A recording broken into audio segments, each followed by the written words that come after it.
Welcome back to the second half. Okay, so you want to do a scene, I believe, with Cyrax. I do want to do a scene with Let's Cyrax. How long is this journey? Is it a multi-day journey? Definitely, yeah. It so is you're looking at on day 2 after he's taken a full day of rest in his cabin and is back at 100% hit points. Journey's about 3 weeks, just for the record. Oh, okay. All right. Well, that's going to be a while. I guess I knock on the outside of his door. It'll slide open. Cyrax, I was hoping to catch up with you. I assume your visit is not it is business, not pleasure.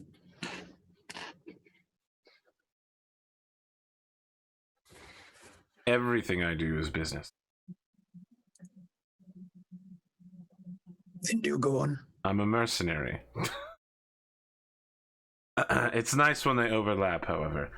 You, in a conversation recently, you expressed an unusual level of interest in the drive core, the drive engines of the Hand of Calixis. Plasma technology is my Forge World speciality.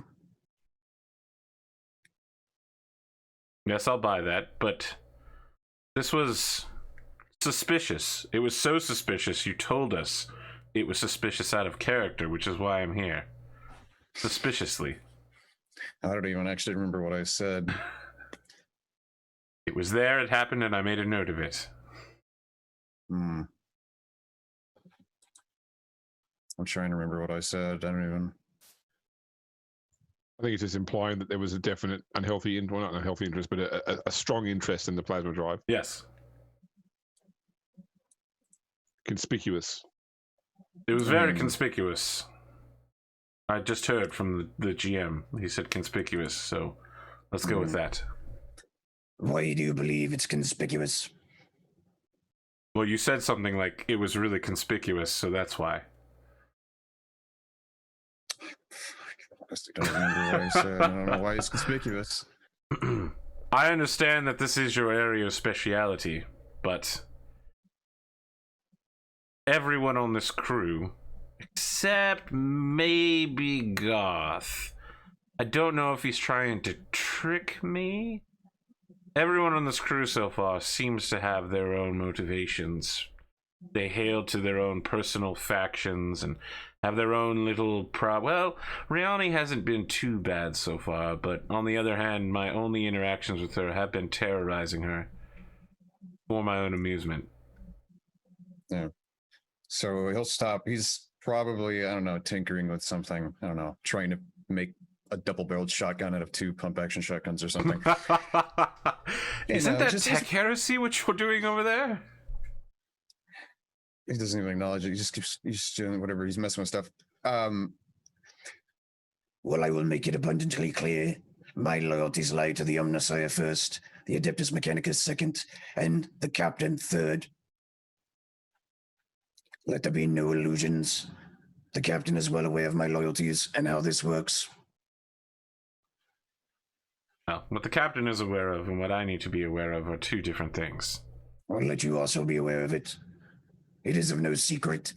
This is a mutually beneficial arrangement. I am not sure if you are aware or not, but I, on a technical level, have the same authority as your Lord Captain when it comes to the Imperium. Yep, we had that conversation previously.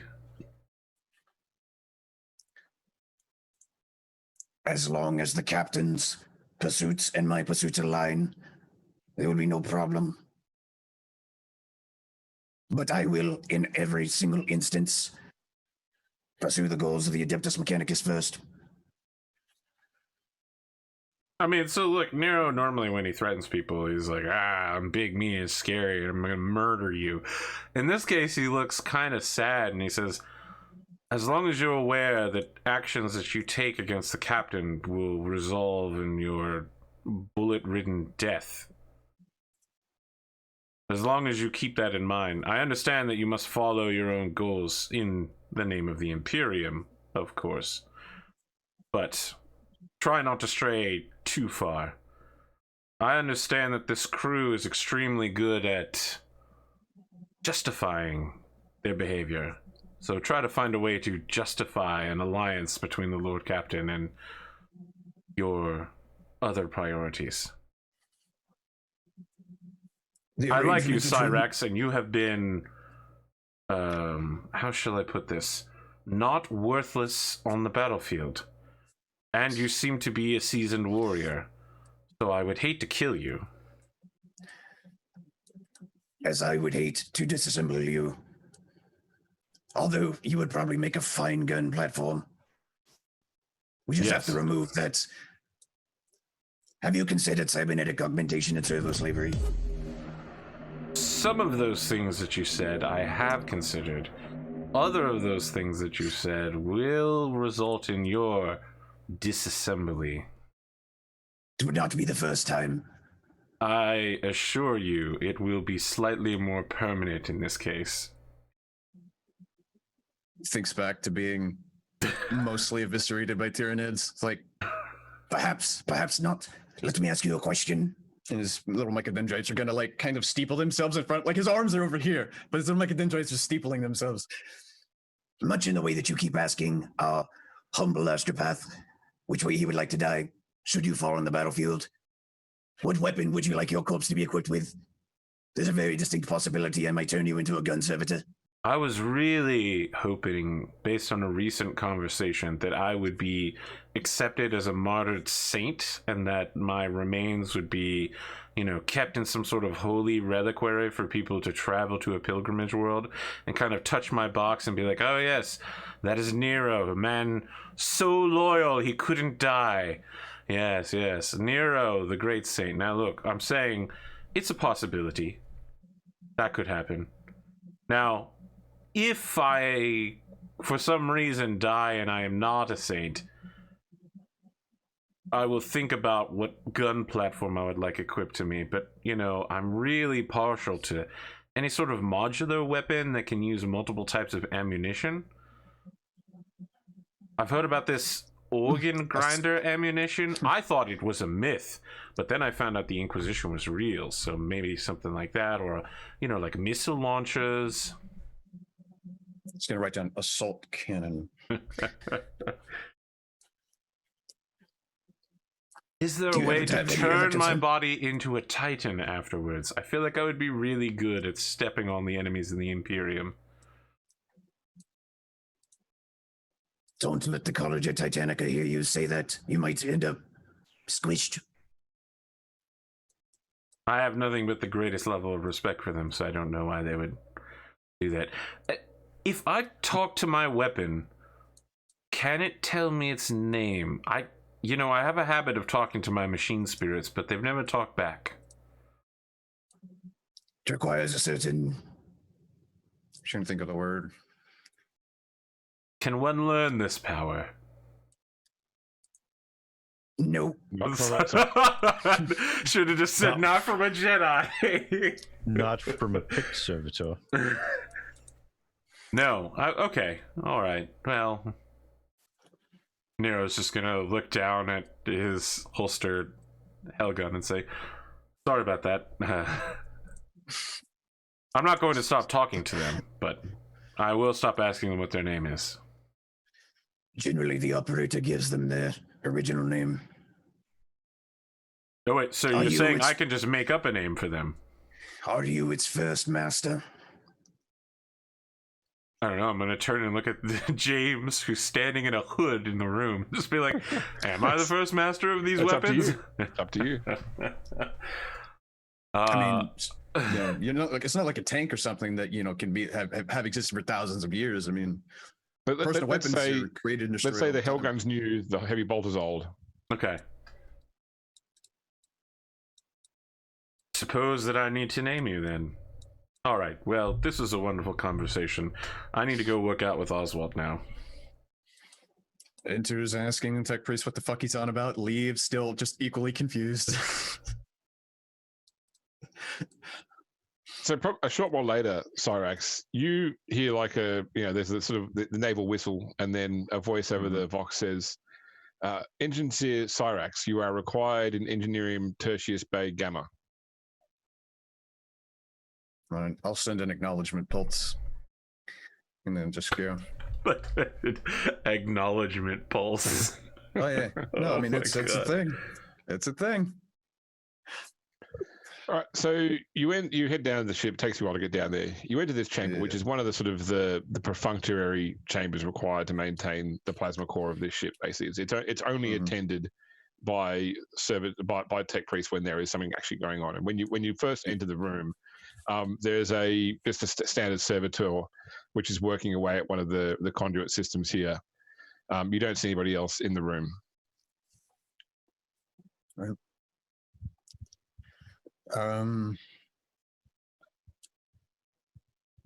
Immediately gonna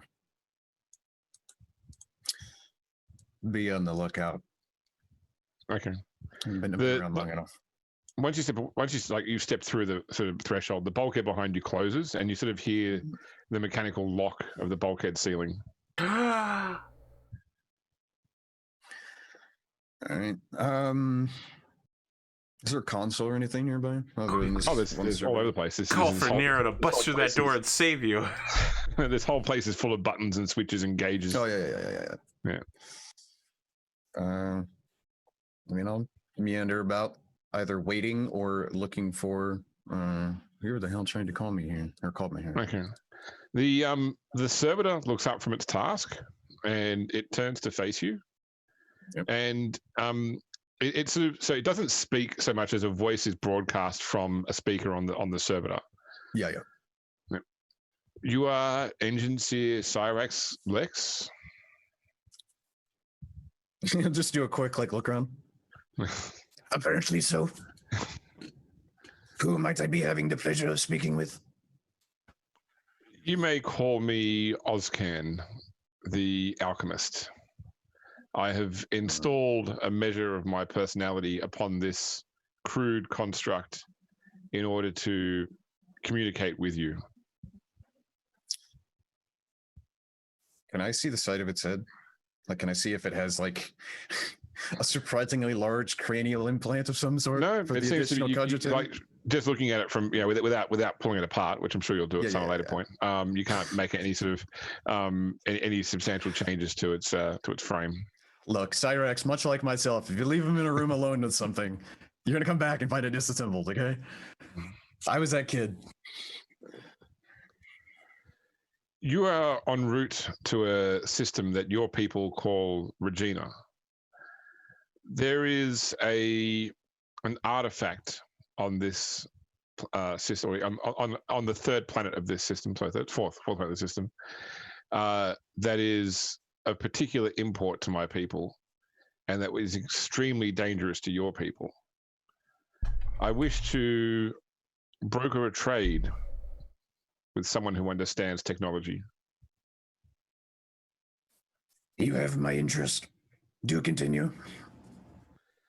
Unfortunately, I can't communicate with you directly while your ship is in the warp. What you are interacting with now is simply a pre-recorded message with a degree of self-autonomy to be able to answer certain questions.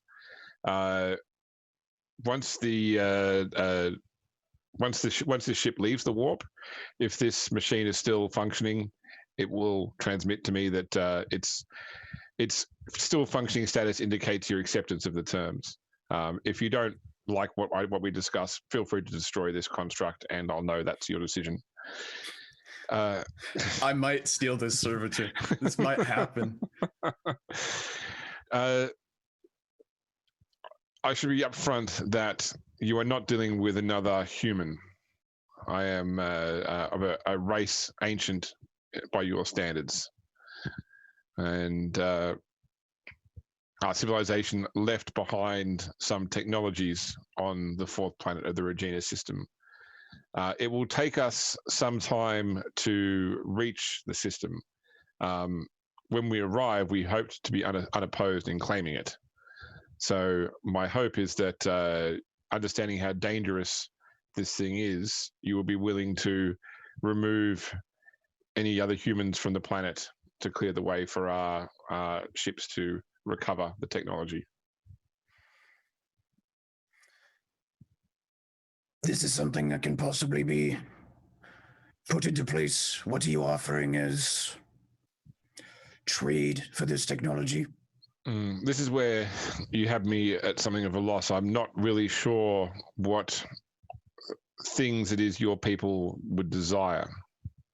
We are technologically millennia ahead of your civilization. So perhaps some form of technology exchange. Once again, I cannot receive, I won't receive the details of this communication until after this ship leaves the Materium. So I would put it to you to give some thought as to what you would require in exchange for removing the human presence from this world.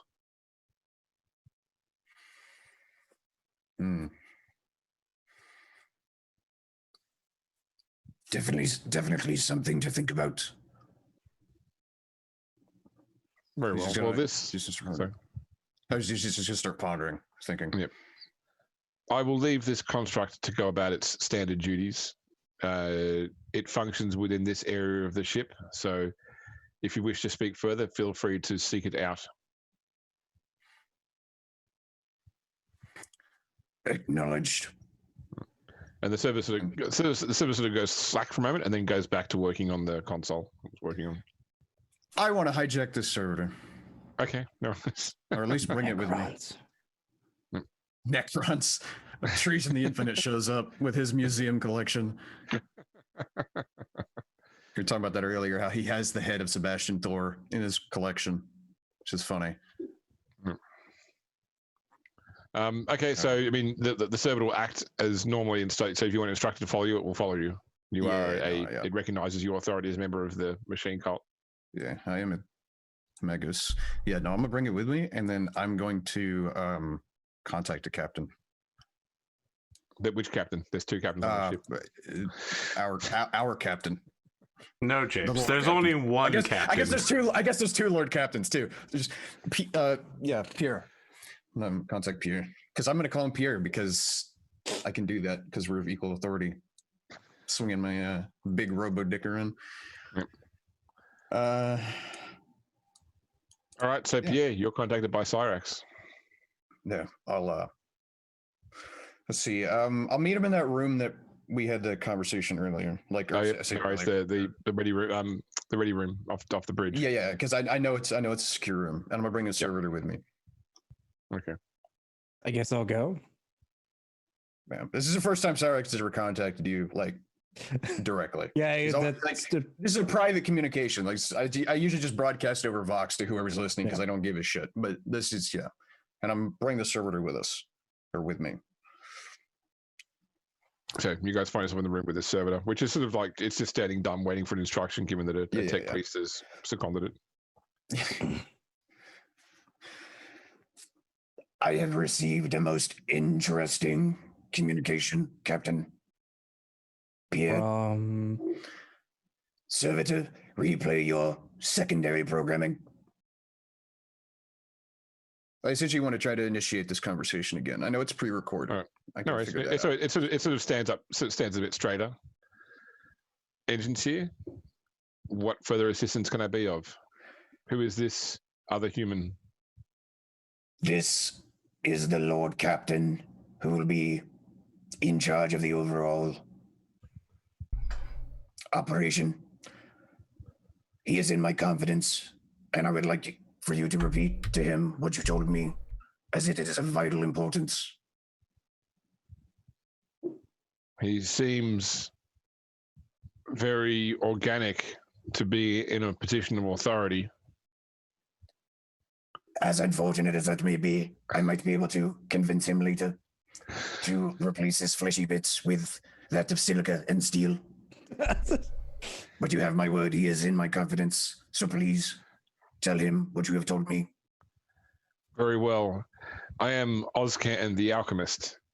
I represent an ancient race that has left something on the world, the fourth world of the Regina system, something very dangerous to your people that we wish to recover.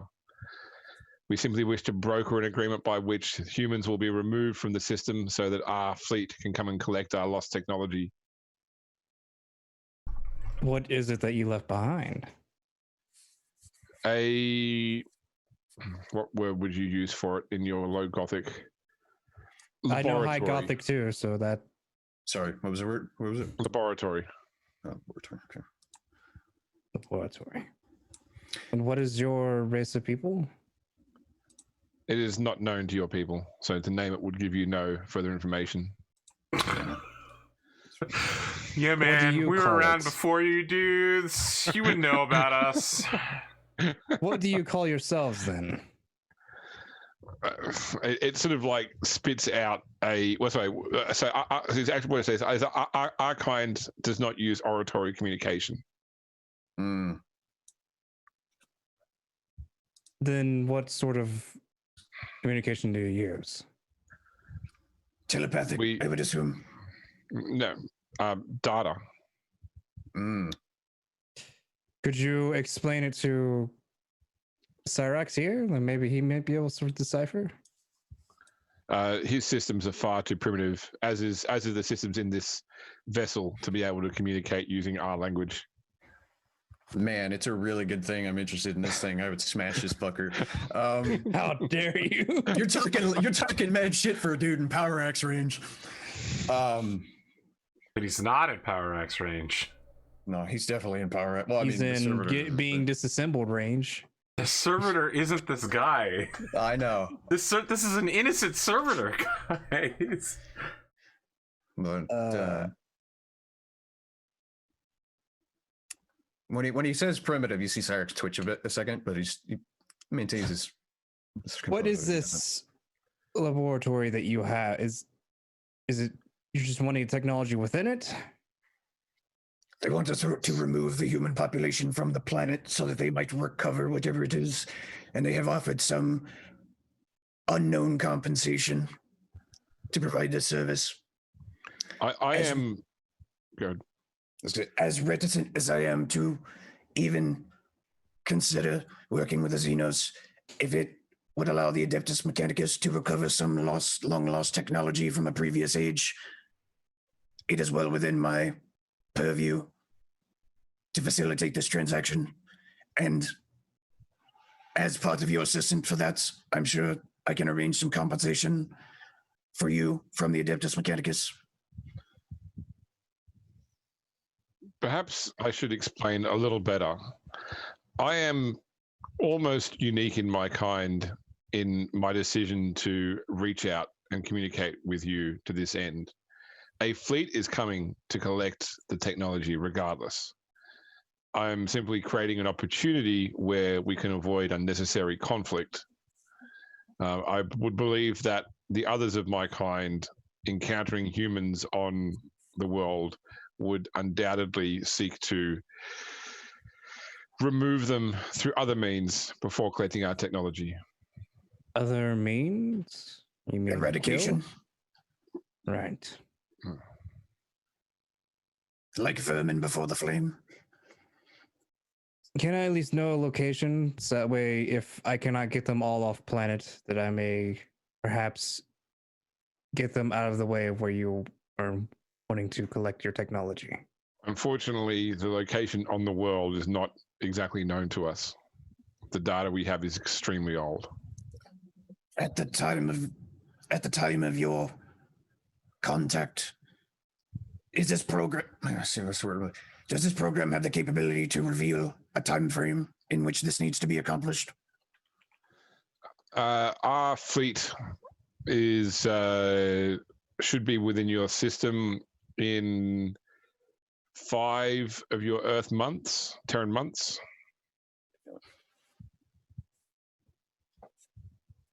Very well. Can we discuss the deal now, or do we need to wait later? As I was explaining to your master here,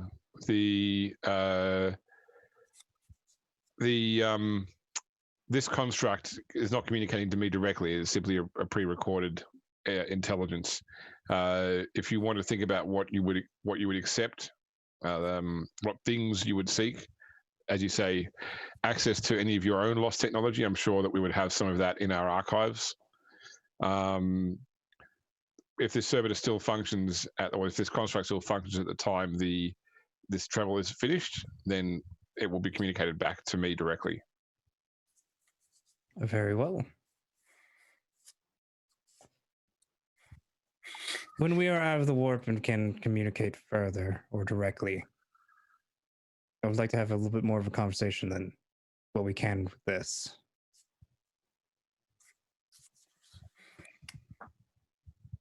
Very well.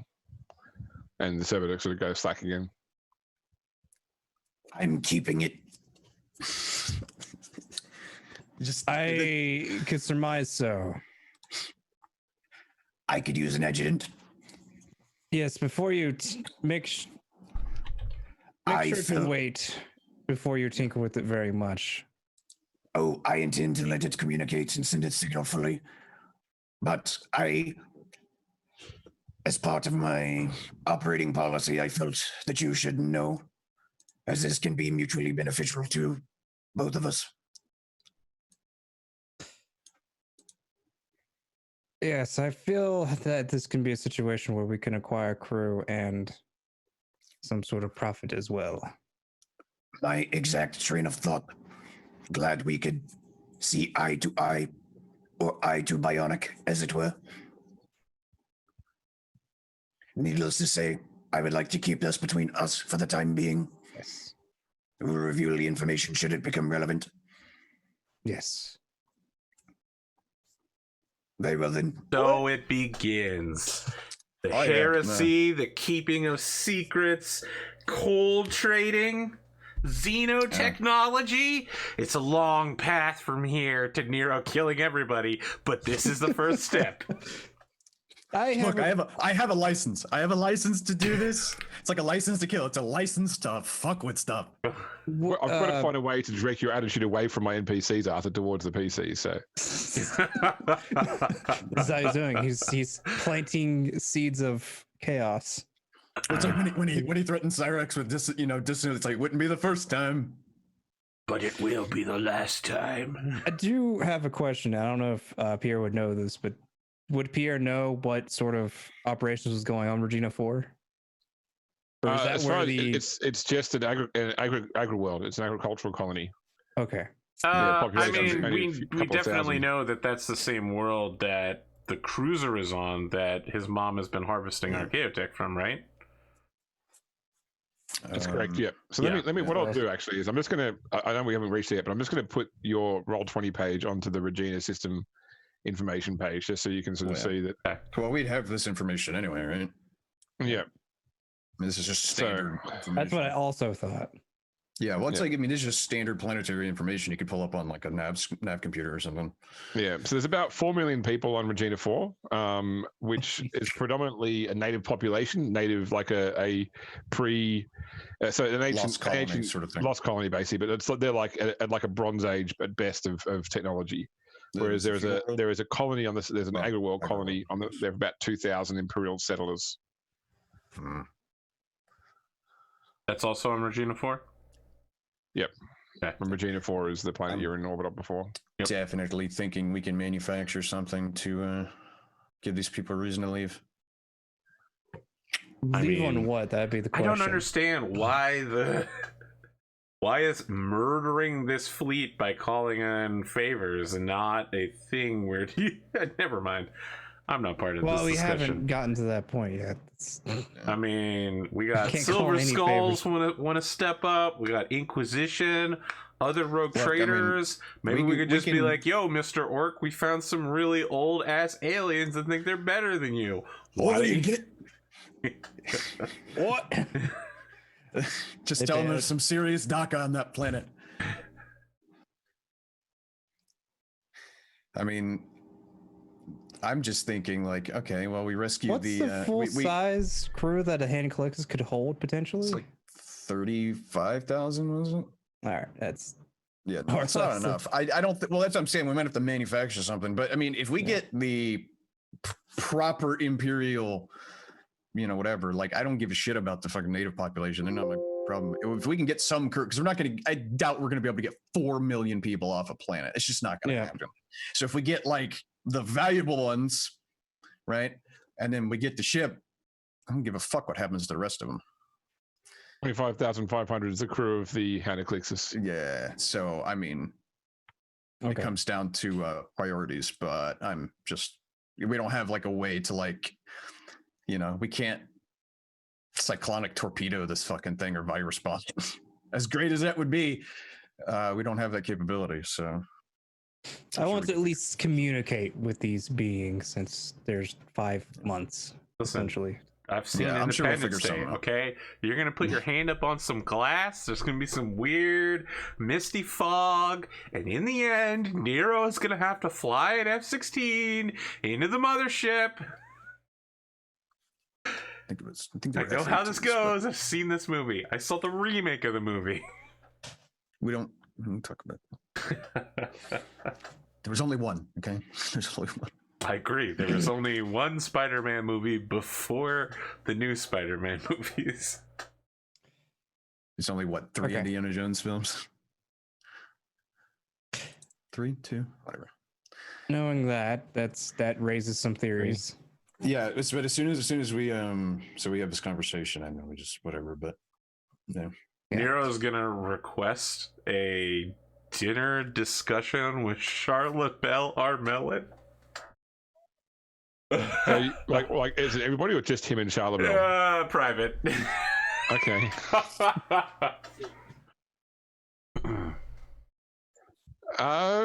Sure. Okay. Are you guys done with your scene with the servitor, by the way? Yeah. Yes. Okay. All right. Okay. So we come later to a scene where Nero is escorted into a dining room at which Charlotte Bell is sitting at a table. She stands up.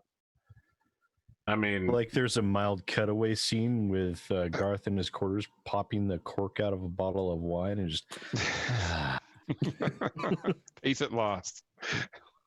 I mean, Nero is gonna bow and say, "I'm actually surprised that this worked. I didn't think that you would say yes." Well, Master Bullet, you are both a esteemed member of Captain Cowles' crew and also one of the few solid members of the old Captain Cowles' crew, a woman for which I had great respect. Well, and yes, that much is true, yes. And not particularly high-ranking member of that crew, but yes. Yes. I've had some food prepared, but I assume that you wanted to talk rather than simply to eat. Listen, if there is food involved, I will do my best to separate between the two. I saw how ravenous you could be back at Moros's dinner. The thing about being trained alongside Imperial Guardsmen is that you gain a certain appreciation for occasionally not being able to eat for a few weeks. I'm sorry, I'm not familiar with the circumstances, but Nero's just like, war flashbacks in grayscale, and then snaps back to the president and says, "That has nothing to do with what I've come here to talk about. Of course, we should dine and eat at the same time. And once again, Captain, thank you for making the time to speak with me. I honestly thought I was not going to get this meeting. Much lower ranking than the kind of people who spend time with Lord Captains of such great importance like yourself." Oh, you have my curiosity. Very well. First, I wanted to express my great respect for your father, who has apparently sacrificed much for the Imperium to allow you to get to this moment where we both are. Thank you. Yes, I mean, obviously, he gave his life in the end for the Imperium, which he loved, and for our home world. He leaves big shoes to fill.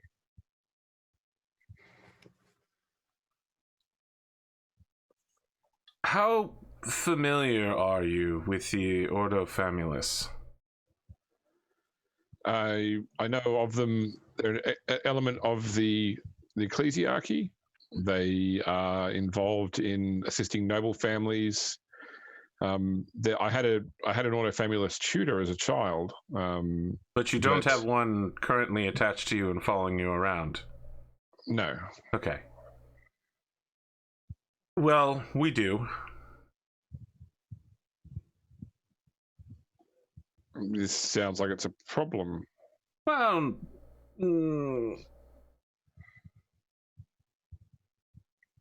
she will not. I apologize, Lord Captain. The rest of this conversation will be somewhat indelicate to someone of your great stature. However, in order to help this woman achieve her goals, namely to provide a heir to the Cowles lineage, she has taken it upon herself to follow us around at all times. See, yes, well, that would fit with what I know of the autofamilists. When they do engage more heavily with imperial families, it's usually towards some end, brokering a particular peace deal, making a trade arrangement happen, and they will doggedly pursue that outcome, manipulating ends if they have to reach it. On the fortress world where I come from, rituals were mostly overlooked. Everything was about preparing for whatever the day's challenges would be. Even things like, what do the rest of you call them? Birthdays? Were somewhat overlooked. However, in natural pairings, there was a tendency for parents to meet intendeds and gain a measure of them. I am afraid that Lord Cowles' parentage is, well, dead and obscure otherwise, and his brothers are dead, his sister might be dead. I would take it upon myself to have a conversation with you with some level of frankness in this kind of capacity. The young man seems somewhat interested in you, and I have heard your name from our Ordo Famulus sister, who I respect greatly. Sorry, for my name with regards to parenting a child. Is this where you're going? Just what could be better than a lineage of two such distinguished rogue trader warrants? So you speak of speaking frankly, but then you speak in circles. Sorry. Okay. So this is my first time doing something like this, and again, I would not normally ever have thought I would get this meeting. Every part of this is far outside my wheelhouse, Lord Captain. First time doing what do the guardsmen call it? Being a wingman. I simply, from what I know of you and your line, you are looking to, I believe you have intimated previously that you would work with the Lord Captain Cowles in the future, especially in regards to your shipping industry and moving cargo between locations. Correct? Yes. Do you have any objections to him as a human being? Not in any particular way, no. I see. Let me ask, sorry, Master Bullet, are you here with the blessing of Lord Captain Cowles? Is this something that he is actively interested in, or is this something that you are pursuing for other ends? I'm certainly not pursuing it for other ends. How can I say this? I am not particularly here in his... He has not asked me to come here. However, it is something I believe his mother would have asked someone to do. Unfortunately, as aforementioned, she is very dead, and there is no one left to ask.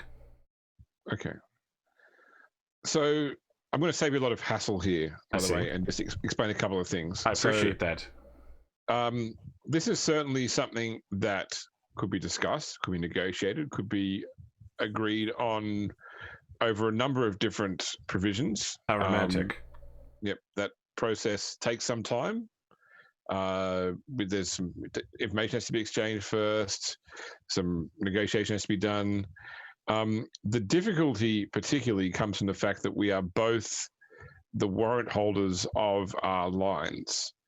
That an individual cannot hold two warrants, which means that any issue would have to be the heir of one side first, and then a second issue would be required for the other warrant, so to speak. So I'm aware of this, and I do not believe there will be any problem with Lord Captain Cowles in that regard. I have been assured by a member of the Order of Famulus that he is medically sound. No, I mean, superior, even, I believe, was the terminology. Some documents, information will be required. These are things that would be discussed in said documents anyway. This dinner has gotten quite awkward quite quickly. It was awkward before I opened the door, Lord Captain.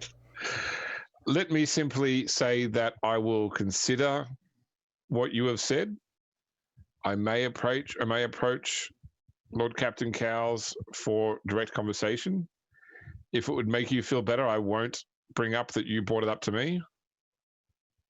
I really don't care if you bring it up or not. Okay, then I will bring it if you brought it up to me then. So otherwise, it does seem a bit desperate.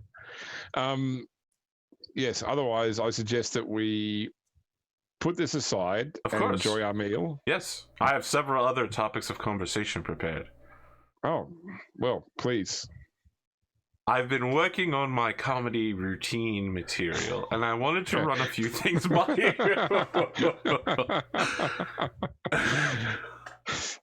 Fade to black, I think. Yes, please. How much XP did you spend for that comedy advancement? Comes baked into my character. Yeah. Hey, perform comedy is a skill in D&D. All right. There's one more thing I want to do on the Grace of Sofa, and it involves Nero. Oh, so does anyone else have things, because it happens right into the journey, so does anyone else have things they want to do on board this ship, conversations they want to have? Let me think real quick. I don't think so.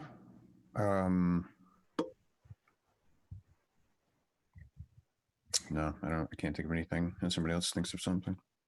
Okay.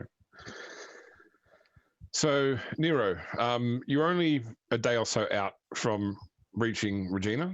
When your Vox activates, it comes to life, and you hear Riani's voice on the other side. So this is a direct communication from her to you. This is via, say, like a microbit rather than shipwide Vox. Yep.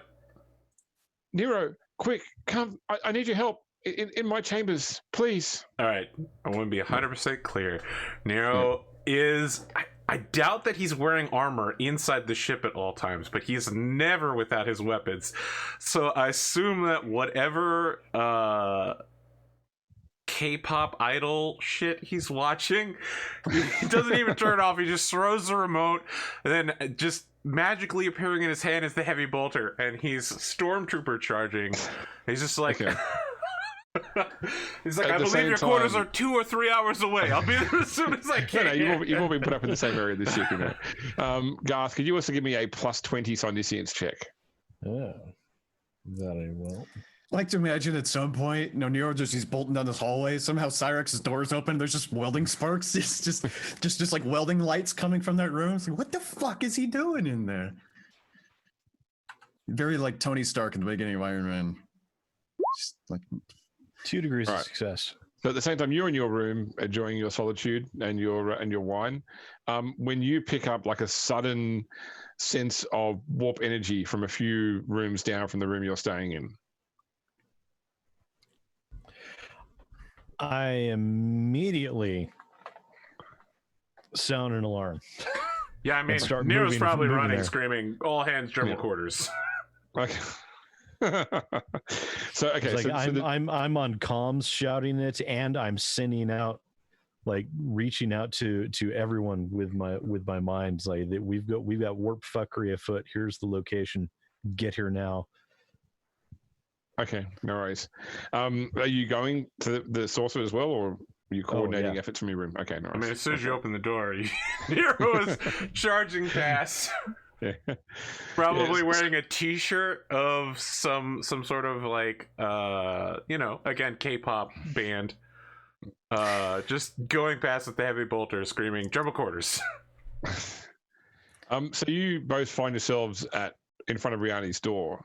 The bulkhead door into her chambers looks to have like bulged outwards a little bit. Like there's a definite sort of misshapenness of the door, almost like an explosion went off on the inside. Oof. I mean, And you can hear can I you can hear shoot through this wailing coming door from inside. without killing myself? Well, I mean, these are steel bulkhead doors, so probably what'll happen is the bolts will explode on the surface of the door because there's enough mass to trigger the reaction. Will it kill me? No, They no, won't but I feel mean, good. They probably won't. They probably won't destroy the door either, for that matter. All right. Yeah. I mean, if he's yelling about general quarters, I'll definitely respond. Because if we need to get to this door, well, Yeah, like Nero don't- doesn't know how to get through this Bolts door, are- right? Like, but I'm assuming the I'm- door is warped in such a way that you can't just be like, I'm gonna open the lever and it'll obviously yeah. open on its hinge. Okay, it's not completely distorted. It's just like you can see there's a bend in it, so you might have to actually manually cranking it might be a way to do that, for example. So Is it there is a bolt way that I would can fast use into the one? wall. Oh, If no, I- well- let me think about that. well, I I don't was know if I gonna want to use say- my gun as a cross or as a crowbar. That sounds. well, I'm saying, I mean, I could always try and interface with if there's like a electric, All right, lock look, my mechanism or something, right? first thought then is going to be opening the door. And if that Okay. doesn't work and I see Cyrax coming, I'll let him open the door.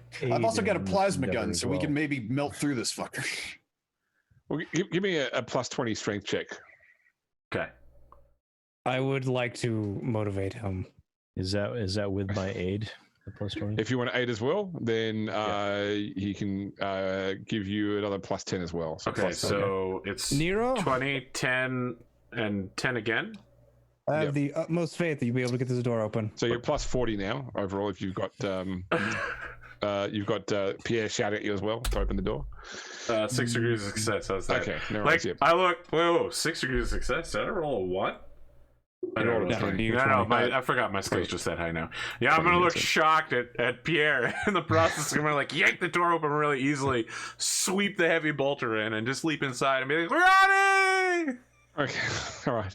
So, I mean, the individual rooms you've got aren't of substantial size. They're like berths on a modern sort of ship.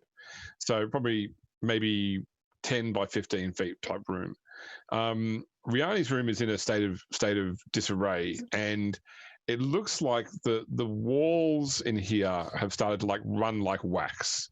The metal itself sort of sloughing off. There's this like silvery puddle on the ground. You realize that the mirror on the wall above the basin has basically turned to liquid and run down and hardened itself on the ground as well in splotches of mirrored glass. The metal piping in here is twisted and contorted.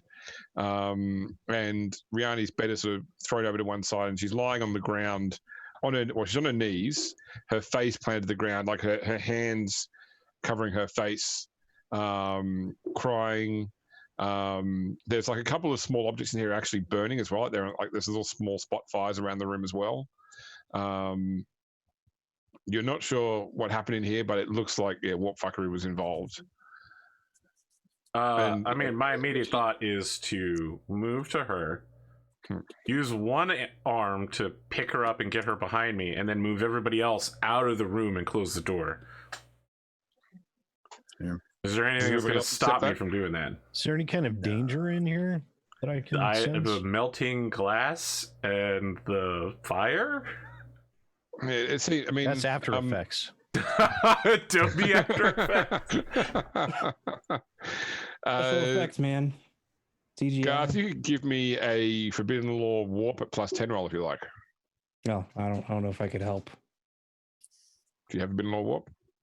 No, I don't. I have Forbidden Lore Archaeotech. Okay, this is not 3 degrees of success. Archaeotech didn't do this. Your guess might be, Garth, that she's opened her third eye in here, and warp energy is spilled out into the room in the previous moment before she closed her eye again. And you do notice mind probe. you do notice as well, Nero, that her bandana is discarded on the ground a few feet from where she's lying. And she's actually like, So when one you hand's say trying to she's cover covering face. her hands on her face, what you mean is she's covering her third eye, which doesn't have anything on it. And her normalizing, but it's covering her whole face and Okay. forehead, and the other hand's trying to reach to grab. You're probably seeking around for the bandana. All right. Nero is going I'll grab her to. bandana and put it on her head. Is she No, communicative? Please let me do this. Nero's going to take his K-pop idol shirt off and wrap it around her head for the moment, and then pick her up and force her out of the room, so that he's standing there, Guardians of the Galaxy 1, Chris Pratt, shirtless. Is she communicative? Yeah. She once she's sort of covered up, she's calm, but she's obviously still in a bit of a distraught state. She's teary. And she sort of like she didn't open her eyes before her head got wrapped up. So she sort of said like, "Nero, is that you?" Yes, we're all here. Garth, can you get that bandana before we close the door? I just lifted up on one finger. All right, get out of the room. Cyrax, do you have any explosives? I mean, I'm right here next to you. It's right here. Why would you? I want mean, are we all back out in explosives? the hallway then? Yes. Like this First off, you said there this was is what fire the- in the room. Yes. Oh, like Nero? a couple of objects have heated up so much they've combusted, but they're not. Nero, It's not going to spread. Yes. It's just like it's Well, burning. what I Nero, would calm like- down. Nero, calm down. This isn't heresy. This was her. What I would like Cancel to the do is, explosives. if we shut the door, I would like to, if there's a panel, I would like to vent the oxygen from the room to snuff the fires. Probably that's what you can do from the panel here. There's probably, and the thing is, like, they're not going to be out of control anytime soon either. So All right. Well, I'll just then if it's just a couple small things. I mean, I'll just run in and step on. Are Grab you a sure blanket that you off her should bed. like Nero's trying to stop Cyrax from getting in there. He's like, "Are you sure you should go in there? I really feel like we should explode it and then check on it." This is Yes, our let's ship set to off. explode. First This off, was this was her. Yes. This wasn't anyone else. Calm down. let's set off explosives in a ship in space. Wonderful idea. And he's just like I'm just gonna go fumbling and with do his it. grenade, and he's just like, "This is not going to destroy the ship. It might kill anything that's in there, though." All right. I just Cyrax has a grab grenade. her- He's like, Using these is not what we should be doing at this current point in time. All right. Garth, you come with me, I and grab Rihanna. her. I grab her chin. Calm down, everyone. I grab her chin. What did you do and why? Sid has to be the adult. No, 100%. Nero has shifted to princess carrying her. Well, then you guys do whatever, and I'll I'm put the sorry, fire. I'll put the things on fire out. I opened my eye. I didn't mean to. I thought I think I was dreaming. Maybe in the dream something about this place. Are we near? We're arriving soon, aren't we? Tomorrow. I saw a darkness in the warp, like a black emptiness where we were going. Like the whole world was wrapped in something that hit it from my mind's eye in the warp. It woke me with a fright, and I don't know. It must have been panic. I normally I've always been able to control my third eye, and it just this time when I woke, all my eyes opened at once. And It's all right. There's no harm done, except I think you might need a new mirror. Maybe a new door. Are you sure we shouldn't just all the furniture to be sure? I have Yes, dealt we're with positive. chaos before. Very well. Lord wasn't Valance chaos, is this the was a- expert. This wasn't chaos. This was a panicked reaction. Calm down. It's from the warp. Everything in the warp is chaos. That's not true at all. Probably Name some one like- warp thing that isn't chaos. Me. You're not in the warp. Neither are you. Calm down. That's because I'm not chaos. Thanks for noticing. Neither is she. I mean, She's clearly not in the warp. I'm holding her. Can you fit this bandana on her so I can get the shirt off of her head and back on my body?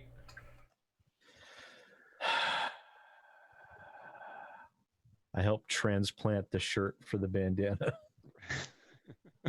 I don't know why you'd have a the, problem with this. I thought it would be weird for everyone to see me with my shirt off. At this point in time, some armsmen have turned up, obviously, to respond to Garth's raising the alarm as well. And this is like, what's going on here? Get me a fire extinguisher now. All right, somebody fetches a fire extinguisher. Put that fire out. They proceed to put the fire out. I'll comms the captain, the ship's captain. Let her know everything's under control. We're all fine here. How are you? Radiation leak. She asked you for your day code. Well, your operator number. That's it. Am I needed down there? It's under control. It seems that we have a navigator that woke up in a bit of fright. We'll go into detail a bit later. Right now, everything is under control. Okay, let me know if the situation changes. She's in the background. Thank you, Captain. The fire's out. I mean, it's probably worse stuff that goes on a day-to-day basis on a ship this size, right? I mean, Yeah. Probably at least 100 people have died on this journey so far. Yeah, I was gonna say we're in the Yeah, warp, yeah. so well, it's like, I have to find the picture. It like describes the journey through the warp. It's like this long. It's like how many people have died and blah blah. What else happened? I'm gonna put Riani down and then put my shirt back on and say, Riani, I can't claim to understand any part of this weird warpiness, but the one mistake you didn't make was calling me first. That was the correct action. Congratulations. She just nods. Your second call should have been Cyrax. Yes, absolute correct call. Not absolutely contact the person who would freak out the most and seek to blow apart a portion of the ship. After she was out of the room. Yes. Ships' rooms explode all the time, Garth. As much as I am reticent to agree with him, he is technically correct.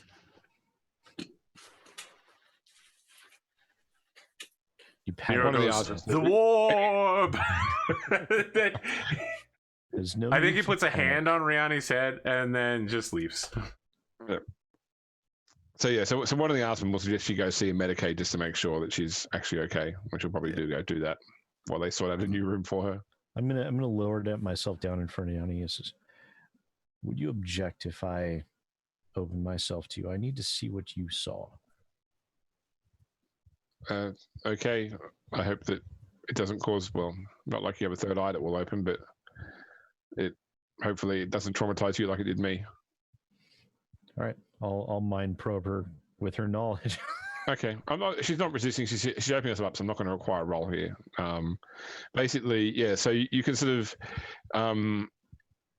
so you sort of had an impression of like the warp in your mind through that vision you had, and so it sort of resolves similarly that you're watching from the ship's eye view its translation through the warp, and where you're headed there is this black spot hanging in space. It takes you a while to sort of reconcile the different objects, but you realize that you're looking at the four worlds within the Regina system, and the fourth world is like cloaked in this. It's not even black. It's not even darkness. It's like your vision just cannot lock onto the fourth world. It's just like there is nothing in the warp there to see. Something completely obscures it's the sole sight of this world.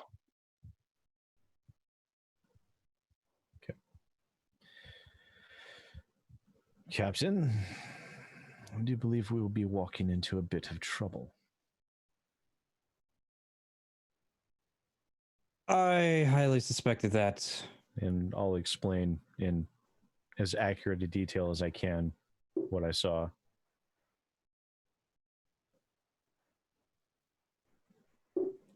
It's not only is the blackness there, there's something that doesn't wish us to even view the blackness present. That's how I would interpret it.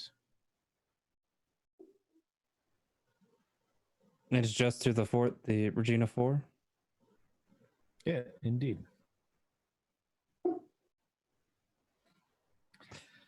It'll be an interesting time, I dare say.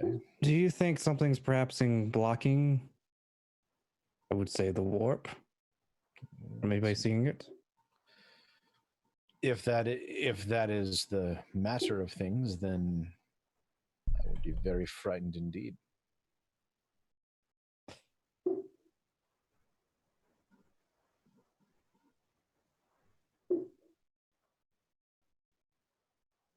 I think once we get to the Hand of Calixis, so we'll need to have a bit of a meeting.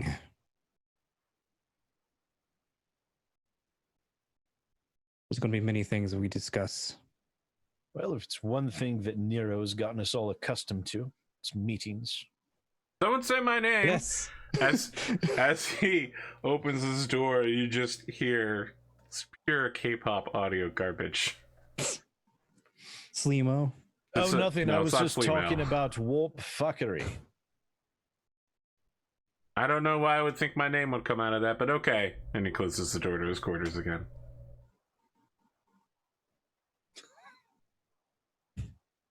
You're right. We have had a lot of group meetings. Indeed. Far more. What than else this do you do? healthy. What else do you do when you're not running the ship? Nero opens his door and says, by the way, we should have a group meeting before we set out to discuss how we're going to recrew. No, he wouldn't say that if he saw any of Sharp Balance people here. On the state of the ship? Yes, we should have a discussion about the state of the ship. Yes. Thank you, Nero. You sure you don't want to be second officer? The bonuses for Master of Ordnance are better. Unless I get to blow shit up. Lord Captain Cowles, you just said that you didn't trust me like 3 weeks and 1 day ago. Yes, but you're very good at this meeting thing. You really need He's someone who is extremely actually... fond of them. You need... A first officer doesn't schedule meetings, sir. They're the ones who hear the reports of what happens at the meetings. They're the one who disregards the summons for meetings. Exactly. They show up 2 hours late to the briefing. Well, On Captain, purpose. If the first officer avoids the meetings, then I would like to throw my hat in that particular ring. You already have your position. I mean, look, when you say that, Nero looks shocked, like, you don't like the meetings, Garth. Well, I think Nero, I- with you around half of the day is taken up with meetings, is to the point where one must have meetings to discuss the formation of meetings. I feel like I really only have like 5-minute long meetings with people. It's really not that much. Yes, but when they're 20 times a day, it tends to add I up. know. They're only 20 know. times an episode, but that's just it over a month. I spread them out. Feels much more compact than that. I know don't posted it in disagree, the, but the passage of time is difficult to show. Yeah, well, I mean, he's not wrong. In the warp, clocks just go and do whatever the fuck they want. They just go crazy. I know. That's why mentioned we it in managed our- to have 3 meetings tomorrow and 2 meetings last week, all today. We ended this meeting before we began it. It's crazy. Google Calendar just does not work in the warp. It's fucking stupid. I know I mentioned it in our OOC chat or cast chat, or whatever, but I'm willing to be acting first officer until we find one. So we have had a first officer submitted via the Patreon. we did? People as Oh, well. okay. Yeah. So, I know last time I looked, we didn't, but yeah, no, we do now. well, that makes that easy. Nero closes his door again. Is he just real, just leaning out the door and yelling at each other down this hallway? Yeah. Welcome to life on his ship. So I guess without anything further, the Grace of Sofa will arrive in the Regina system the following day. Nice. I will take the time to fill in the ship's captain on everything too, in detail. Probably Okay. via comms because, taboos and all that. So you do hear back that Riani is physically okay. There was no harm done. The room obviously needs some repairs, but they've given her a fresh room. You also get told by Charlotte Bell that her own navigators have said that there is something strange about this world when seen through the warp eye, that something obscures it from their vision. Lovely. Yeah. And you're all called up to the bridge once again for the arrival. The helms officer says, "We're ready to make the translation to real space, ma'am." And she looks to you, Pierre. Lord Captain, permission to enter your star system. Proceed. Right. Helmsman, go ahead. The ship translates back. You all sort of feel the thunk in your stomach. And Sid, for you, it's a little bit different here because once you enter this system, there's this sort of niggling sort of noise at the back of your consciousness, or there's something about this whole place gives you a feeling of discomfort being in this system. Yeah, K-pop at all times. Yeah, it's like a mosquito flying around your head. You can just make out that noise, but you can never sort of get rid of it as such. And it's a little bit perturbing. My breath. This place You're just making me think of my actual tinnitus.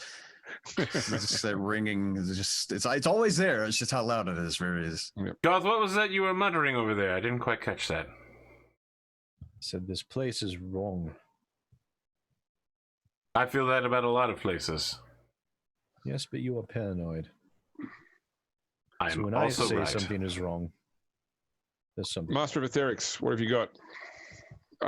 Ma'am, we have four planets. There is a ship in orbit of the fourth planet. Looks like frigate class. She looks to Pierre. I think we found your lost ship. I'm going to turn to Pierre and confirm and just say, that is the correct number of planets. Thank you. Glad your count is on point. I am the only one who's actually been here before, so... Good to know you can count to 4. Take us in, helmsman. She turns to you. When it comes time to reboard your vessel, did you want an arms crew just in case? No, thank you. Yes. No. Yes. She looks at Pierre. This is odd. This is the opposite of what usually happens. Captain, might I remind you that there's something dangerous about that planet. Who are you and what did you do to Nero? I would not, even if it is our vessel, I would not want to set foot on that without as many guns available as possible in case there is something untoward on board. Is there some way that we could yield the ship to communicate in advance? Yeah, certainly we can try and get on the Fox. Lord Captain try that Cowles, you will want to take that in private. Yes.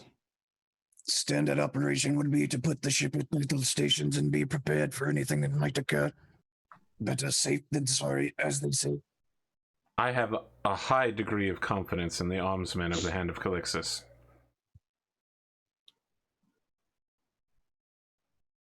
All right, I'll Assuming So it's still alive. So the Vox operator tries to contact, Hand of Calixis. This is the Grace of Sofa. Respond, and they get someone picks up, and she looks to you. Should I transfer this to my ready room? Yes. Garth, you speak Secret Tongue Road Trader Cowles now? Yes. All right. We all I do. mean, Nero just tells you to shut the fuck up. Ixnay on the Yeah, like don't every part of the situation he's like, don't tell them there might be a problem, don't indicate there might be fewer crew members than normal.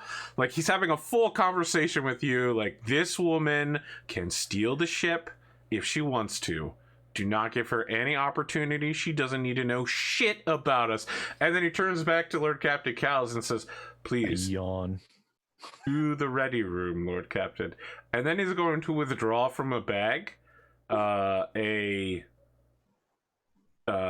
sealed envelope with the name Lord Captain Charbel O'Melon and hand it to her and says, thank you for a lovely meal and a lovely evening. This is a thank you letter with my compliments, all signed.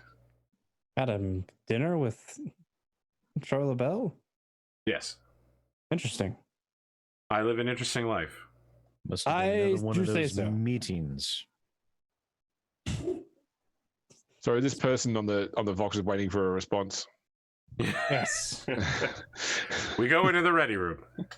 Yeah, I'd like Okay, a but- large Nero's staring at Garth sausage. like, do not say anything to anyone under any circumstance. He's not saying it out loud, but he's staring death. So you've got a vocal communication at this range only, not visual. There's a voice in the other end. This is the Hand of Calixis. This is the Hand of Calixis' Master of Ordnance, Nero. Who am I speaking to? Nero. It's Thale from Gunnery Deck Crew C. Ah, This is one of the. He was basically just like a shift leader on one of the gunnery decks. Dale, you Um, come from good stock. Knew your father. So you're back. What is the state of the ship? Most systems are operational. Hull is about 40%. We're running about 30% crew currently. So, there's probably like at 6,000 least- or 7,000 people on board. Yes. There's probably at least 1,000 of us on the planet surface right now. Are you currently on the planet surface? No, I'm on the bridge Excellent. at the Hand. Stand by. How long have the people been on the surface? Well, we get food from the service. We've been trading with the local natives. Good work staying and alive. and the colony. Stand by for a few seconds, and then he's going to mute the mic and say, Okay. Captain Cowles, please. You. Yes. Thank you. Cal goes to the Vox. But who's on the line? Thale. Dale, gun crew deck C. Okay. Thank you. Pierre will clear his throat for unmuting the Vox. Thale, this is Pierre Cowles, the new Lord Captain. The Pierre Cowles? Yes, the Pierre Cowles. Ah, my lord. Hero of the Imperium. I immediately got flashbacks to. Don't worry, I got Flashback, you get flashbacks. flashbacks to something that hasn't happened yet. Somehow. It really is stupid.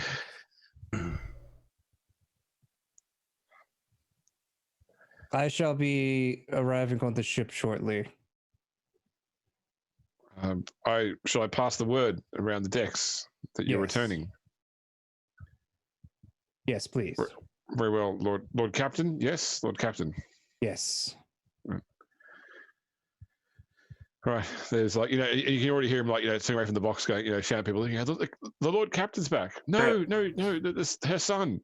Dale, the ship needs Yes, to be Nero. made ready to sail. The ship needs to be made ready. Yes, that should be. We were working to that state. We should be good to go. Now. Work for that state now. And issue Mhm. general quarters when it is ready. All right. We'll be waiting. We're hanging up now. Focus hung up. This is incredible. I can't believe we're finally going to make it to the Hand of Calixis in episode 5.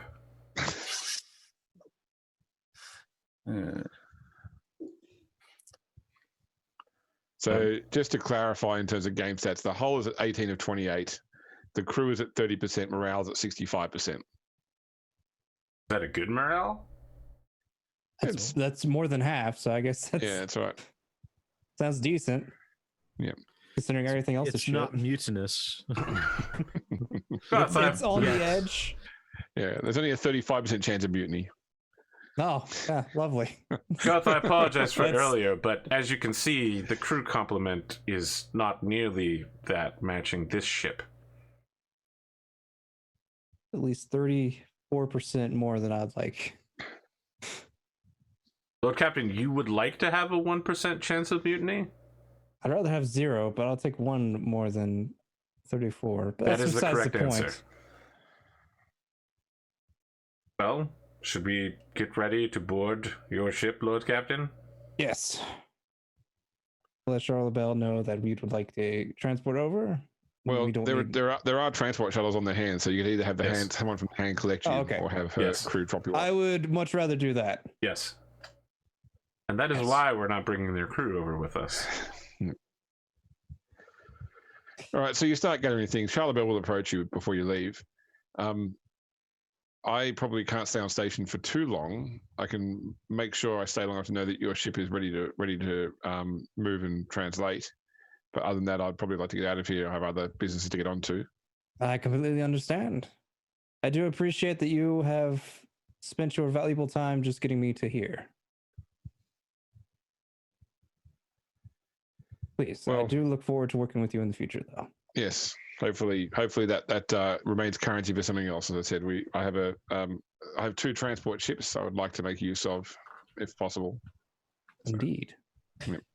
I would like to go ahead and apologize for any sort of awkward situation that Nero has brought to you and for whatever you had during the meeting or dinner, I should say. I'm sorry, I'm used to him having meetings. There are many Did he- people who account me a fine conversationalist, Lord Captain. Is dinner not just a meeting with food? Yeah, exactly. Did he discuss dinner with you at all, Lord Captain? No? Was there something to discuss? Maybe, but not right now. This is today. Today is a happy day. You've returned to your ship. Wow. Okay, so look, I want to be clear what was going on. When she was saying that, before she said it, he was giving her the eyebrows like, yeah. But when she said today's a happy day, he's like, oh, shit. This is the harshest bird I have ever had. I Very well. apologize, Lord Captain Armelin. I had not realized that my... And then he trails off. Again, thank you. Most grateful. Yes. Best of luck with your ship, Lord Captain. Yes, and best of luck to you. I say, Lady Melon, and I reach out to shake her hand. She will take your hand. Shake. Do send my compliments to Lady Pendergast. And a guest. I say that quietly so nobody else can hear. Oh, okay. Damn it. I wanted Fair to be enough. shocked. Wait, don't we already know that? No, No, I didn't share that. he didn't share it. He's going to keep it to himself as a secret. Okay. You get an eyebrow raise out of her, and I then just she just give shakes her your a hand. knowing smile and a head bow.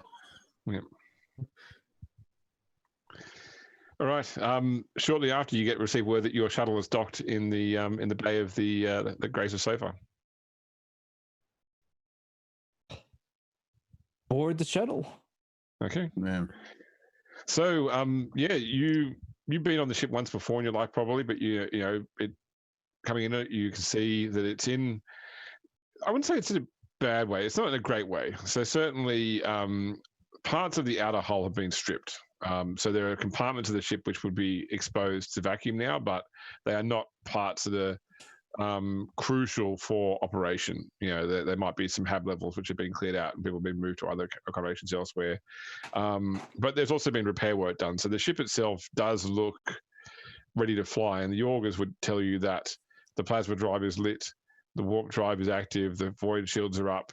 It is, it's in a fully armed and operational state. It's just in a state of disrepair, basically. Right. The weapon batteries are loaded. And once the shuttle lands on the bay, you can see probably at least 1,000 crew have sort of done their best lineup. So the thing is, like, a lot of the senior sort of armsmen and regular crew were all taken off onto the planet and subsequently died on the planet. So a lot of this is like, these are the lower deck crew. These are the people that actually make the ship run. So they don't really wear uniforms. They don't really have standardized methods of lining up. So they're doing their best to put on sort of like a parade welcome to within the best of their knowledge, without actually being military or naval trained. Nero immediately tells them everything they're doing wrong and instructs them on how to do it correctly. But yeah, there's as you step off the gangplank, there's cheers from people. There is lots of people quickly muttering to each other as well. Things like, oh, I thought he'd be taller, I thought he'd be shorter, or More cheering, higher volume. Thought he'd be fatter. I thought he'd be thinner. Better jeans, worse jeans. Yeah, but people are sort of like they're looking at you expectantly, like you're going to give some sort of speech. Lord Captain Cowles, it was traditional for your mother to give really invigorating speeches, incredible speeches full of passion and wisdom. And wine. Just have some What? servers. There was. I assure you, there was never wine involved. There's just a rock that has now appeared that you can stand on. The wrong kind of... Suddenly a servitor, like a little servitor head We just- flies in, just acts as a little pedestal. Would you like to make a speech, Lord Captain Cowles, or shall I clear this riffraff out of your way? You probably should. I suppose I should just make a speech. You could make it from the bridge using the all-hands circuit. Yes, we'll do that. Okay, get out of the way, gutter rats! Get back to your decks! The ship needs to be made ready! They scatter in your path. Now the thing Crew is morale that, drops by another 3%. No, they're surprisingly... No, this is the Hand of Calixis. They're very obedient to violence. It works great for us.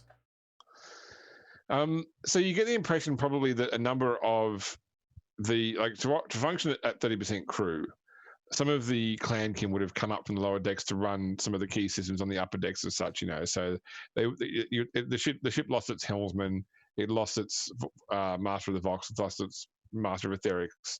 So crew have come up to basically fill those roles. But when you're back on the ship and they get sent to their roles, everyone goes back to their standard assigned job. So you basically get up to a bridge which is effectively empty because everybody that worked on the bridge is no longer on the ship at the moment. I'm going to gesture to two chairs, and I'm going to say, that's your chair, and that is your brother Gabriel's chair right there. Thank you for... I immediately sit in Gabriel's chair without even giving it a second thought. Just kind of pop it and lean back. Oh, look! The command throne is very impressive. It is very much a a throne. In all sort of, so it's ostentatious. It's covered in bits of electronics, sensor systems, controls, gilt with gold. Attention, all maggots! And it echoes as he's holding down the microphone. This is the Master of Ordnance speaking. Lord Captain Cowles will now address you across the Master Circuit. Stand by. There's like a montage of people standing at their stations, like heads up, listening for the words of wisdom that will come spilling out. Nero's going to hand the Vox over to Pierre.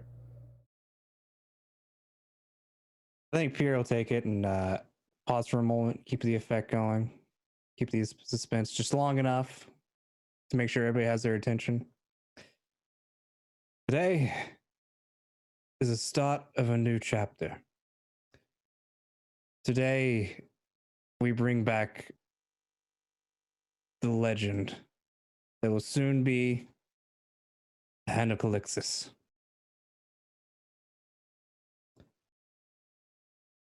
We all have lost those we care for, but now we will gain so much more.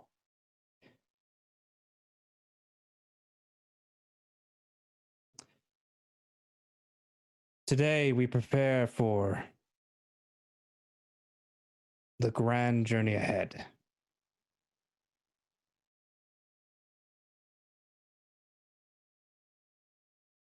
Let me know when you cut the box. That just pretty much cut the block Okay, from there. nice. Okay, cool. You can probably hear some cheering through the halls. Yeah. When he hears the Everyone's happy. cheering, Nero immediately presses down the circuit again and goes, "All hands, make ready the ship immediately! Stop that cheering!"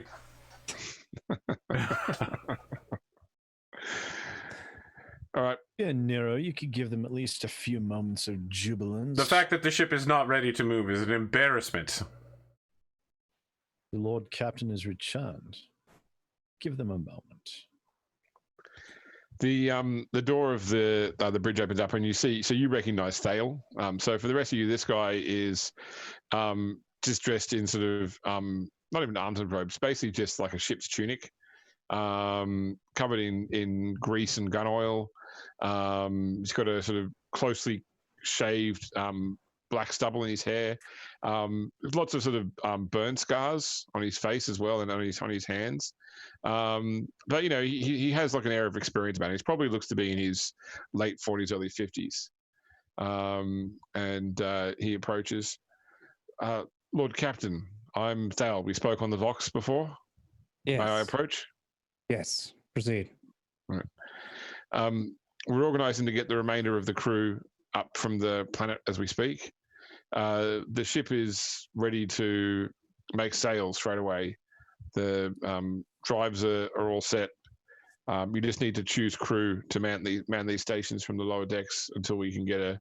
Did you bring senior crew with you at all, or I only saw 4 step off the shuttle? Are you sure you didn't see 6? Oh, 6. Sorry, yes, that's true. 6. And My a server, servitor's 7. with me too. And yes, it's my servitor now. I brought some senior crew. Ultimately, we will need to assign more. I'll send 10 men up that can man the various stations of the bridge. Helm, Indeed. Fox. And if you can, unless Garth, if you can't, I need someone to contact the. I don't know. Would it be my as the assigned governor of the planet or something? Yeah. Well, that'd be by Vox. You can Vox the service. Maybe a governor or governor. Your administrative expert down on landfall. Yes. Yes. The chief administrator of Landfall Station is Landfall Colony is Macarius Holt, Lord Captain. Yes. I'd like to speak with him. Maybe we can. Yes. Okay. Stand by. Lord Captain, might I remind you, there's something very wrong with that planet. Part of the reason why I want to communicate with them briefly. Right. There, he plays the Vox, and you get. Captain, I have the administrator on the line. Yes, put him through. Okay. So you're close. You are closer to the planet service. You can actually bring up like a display as well. So this guy's face appears. I want to check my notes on what he looks like again. So he's a man wearing a. He strikes you like an administrator or like a member of the administratum. So he wears sort of like an administrator's robes. He's got sort of like he's got thick glasses on. Probably in his early 50s. He's in an office where he's surrounded by papers and books, and he's like a quill on his desk and a blotter. It strikes you as very much an accountant-like person. Balding head on top. This is Administrator Holt. I'm speaking with the new Lord Captain of the Hand of Calixis, yes? Yes, I am Pierre Cowles. Yes, I remember your mother mentioned your name. I am Macarius Holt. I was placed here in charge of Landfall Colony by Angelique Cowles when the colony was established. I've been running it since then. How has the planet been running since the absence of Lord Captain? So far. We've managed to work out a good equilibrium with the local populace. So some of them help us to tend our farms. We have got a substantial crop of food stored here that we can, once you have transport ships set up, there's multiple seasons of tithe ready to go. The colony itself has grown well. With that being said, we're probably at the point now where without some investment in infrastructure, particularly around power, we're going to struggle to go any further. We have to basically choose times of day right now that we can run energy cells in order to keep our machines running. We run them all day, we'll run our batteries dead, and then we have to wait several days for them to recharge from the solar collectors.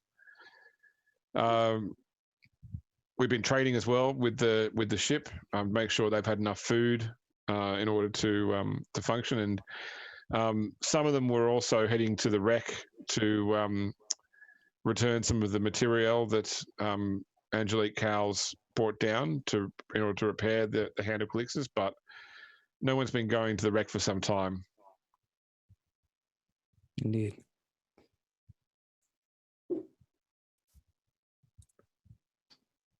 Lord I'll Captain, see if I what I may. can. Sorry? What were you saying? Oh, I said, Yeah. if I may. Yes, proceed. Administrator Holt, please consider the wreck to be off limits to all citizens of Landfall. No problem here.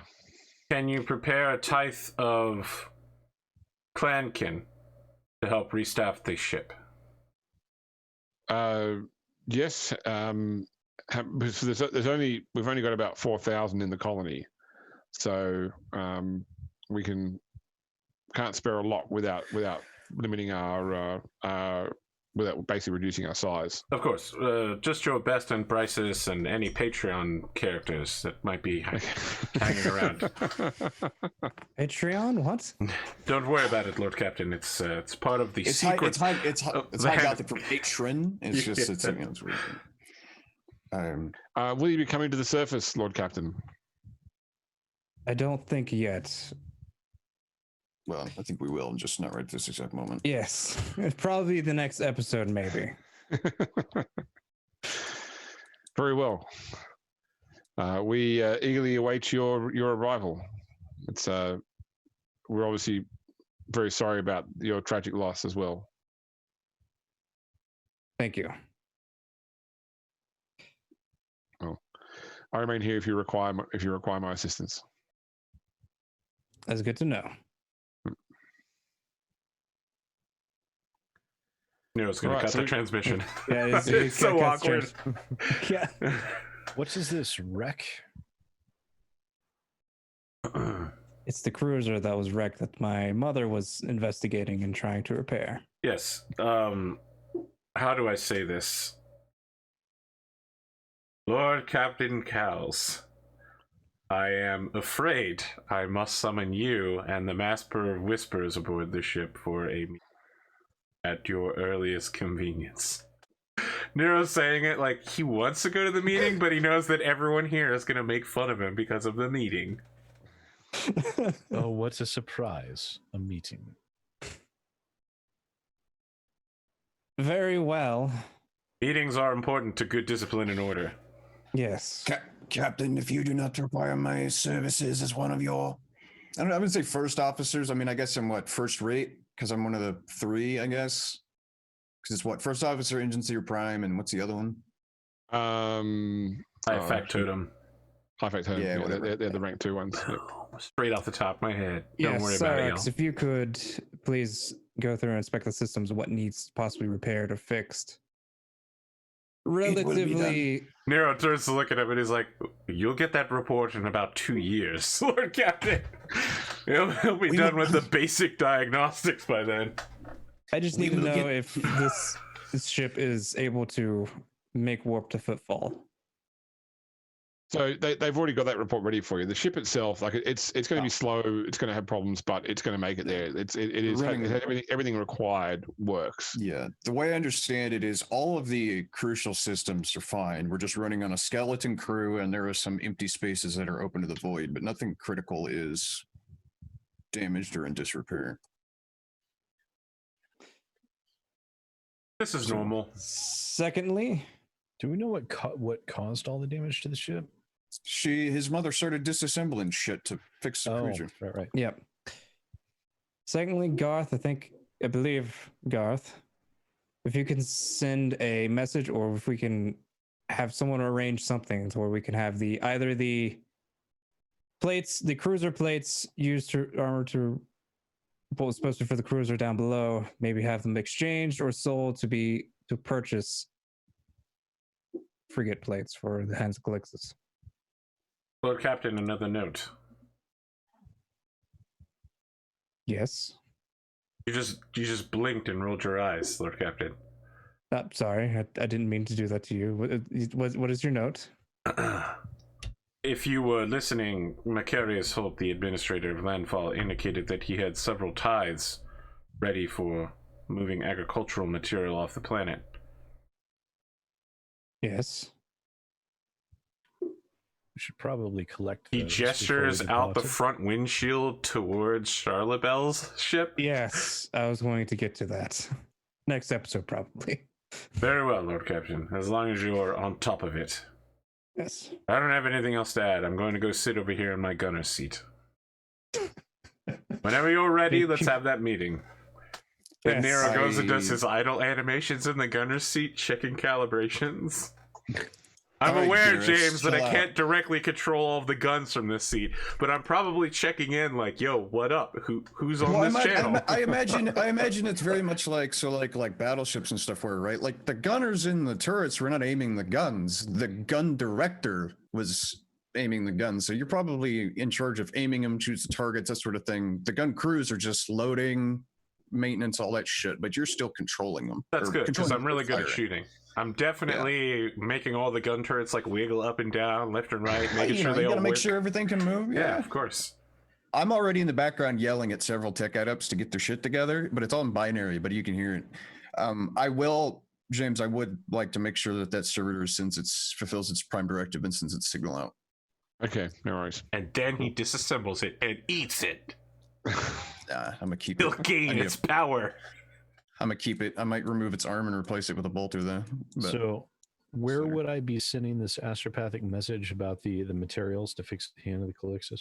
Have an astropathic choir at your command. Yeah, so the remainder of the choir are still on the ship as such. So you head to the choir chamber, and there is so usually the way an astropathic choir works is it's usually 20 to 30 psychers.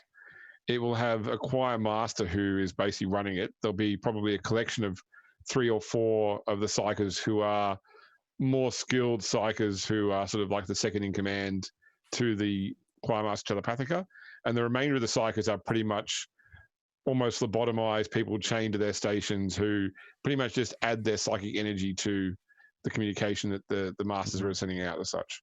You go in, They're they're practicing signal Amazing boosters. Grace as part of the choir. Heresy everywhere. Wipe them out. So when you head up to the choir chamber, you see you're approached by a young female astropath. She nods to you. Are you our new choir master? I am. I welcome you to the Hand of Calixis and to the choir here. I will apologize in advance that many of our number here are quite traumatized by the time we've spent around this world. Something Yes, on I this gathered planet. there was something exceptionally wrong with this planet. Yes. If I may, Lord, I'd like to offer a potential reason why. By all means, you have had much more time to study this phenomenon than I have. Garth has already got competent crewmen. Wow, off to a start. Among the native populace of the planet, we have detected a larger than normal number of psychic blanks. Normally, psychic blanks are 1 in 100 million, yet the population of this planet, at only 4 million, seems to have several thousand. Oh, really? That's okay.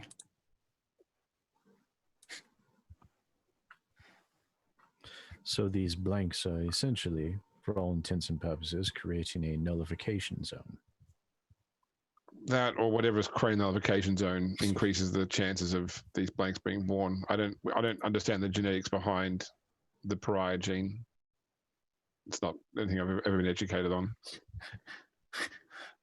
Well, we found our planetary resource, Captain. Yep. Everybody wants some of these. As if Garth bothered to tell anybody. Yeah, I mean, I hope he does. That's an incredibly valuable resource that you get a lot of shit for, trading off blanks for various ordos and everything else. This girl's name is Kira, by the way, Garth. Kira. Well, we have some duties to perform. Are we prepared? Is everything ready? Yes, we can send communications as soon as it's required. Well, it would be required now. All right, so you join with this choir for the first time. Yeah, certainly they have not been, they're a bit rusty. They haven't been communicating pretty much since the various failed attempts to get help. And they, so they've lost some of their number to madness as well. So you're probably they're like at half strength. But you're able to get together and you can send the communication off as required. Okay. It's certainly harder, like the planet's influence makes it harder to reach the warp for the purposes of transmission, but you are able to do it because you're a shit hot astropath. And I'll make sure to file an official report to the captain of our decreased numbers that we will need to replenish at the nearest opportunity. It's like, here's how many we need. Here's how many we got. That leaves us a deficit of this many. So that's how many we need. AP, I'm just having mansplaining to him. I'm just having Mountain Blade flashbacks. It's like, oh, all the other rogue traders keep stealing all the local colonists, so we can't recruit anybody. You fuckers.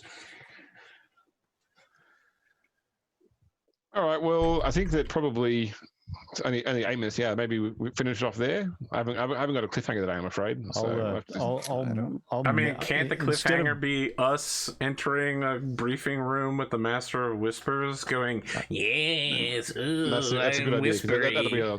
That'll be a longer conversation. I will also do a direct mental communication to the Lord Captain, excluding everyone else, to inform him that of the situation involving the nullification zone around the planet and the inordinately high number of blanks.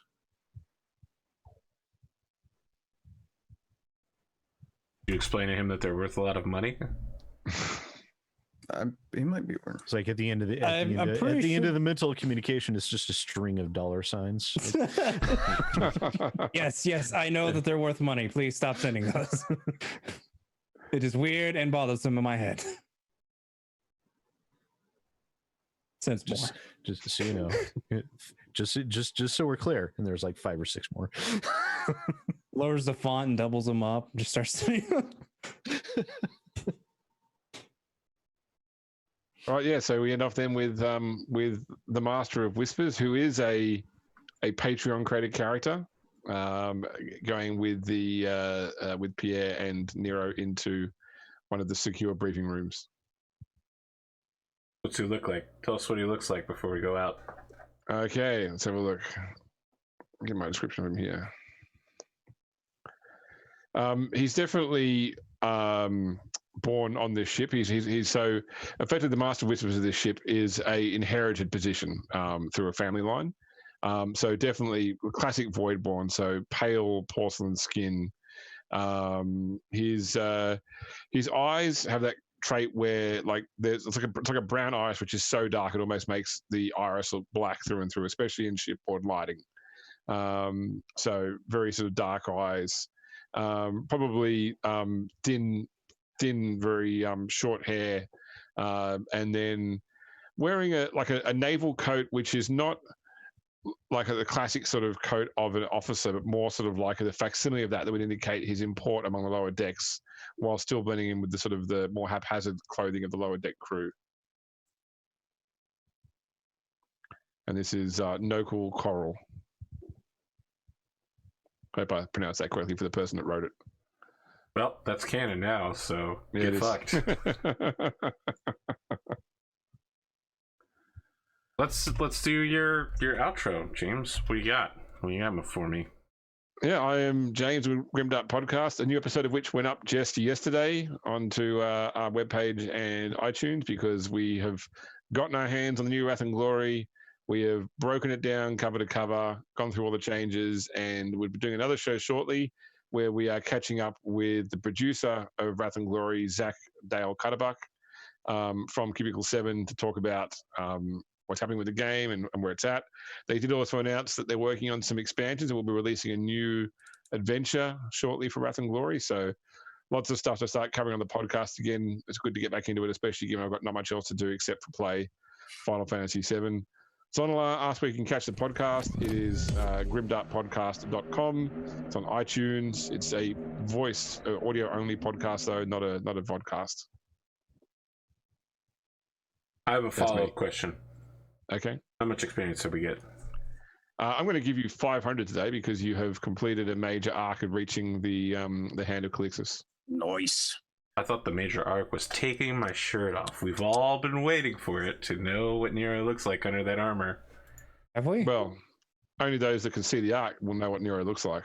Yeah, it's being held hostage at the moment.